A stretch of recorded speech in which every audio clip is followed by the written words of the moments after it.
สังจตาริปุริสายุคานิอัฏฐาปุริสาภุคลานิสังภะคะวะโต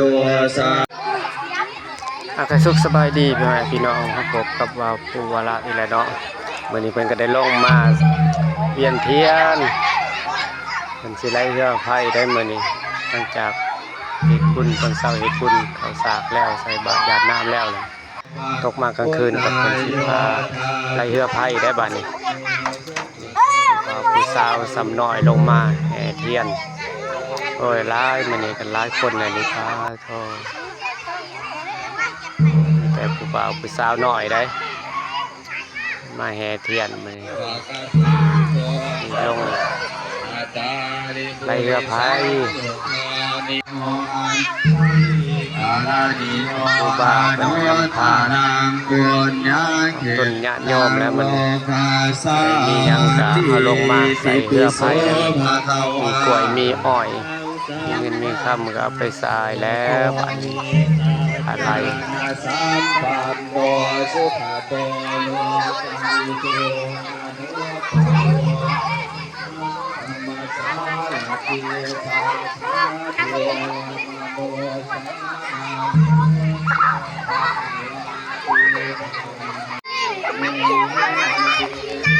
เพิ่นก็สิพาแห่3รอบได้พี่น้องจะแห่ครบ3รอบแล้วเพิ่นก็สิพาลงไปหาบ่อนเรือไผ่อยู่พุ่นแหละเพิ่นก็พาลงมาบ่อนเรือไผ่ในวันเพิ่นก็สิเตรียมไล่ทำพิธีไล่เรือออกแล้วบัด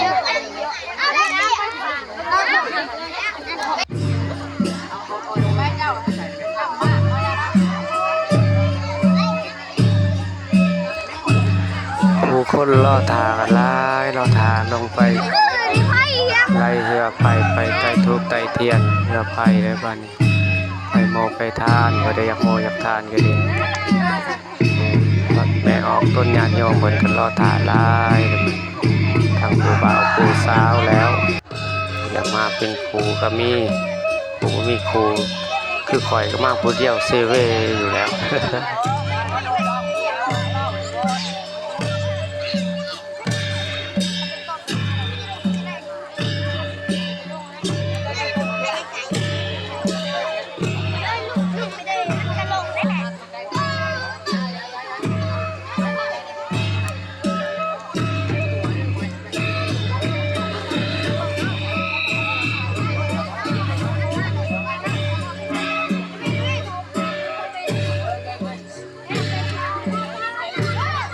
ฝนตกให้แหละบางเขนให้แหละ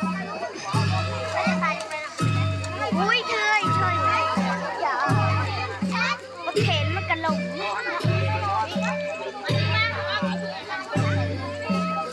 โอ้ยตกกระหลงไปแม่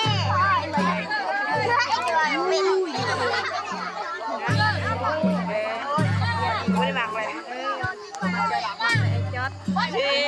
แม่เป็นคนชัดเตรียมหนูไปตบอ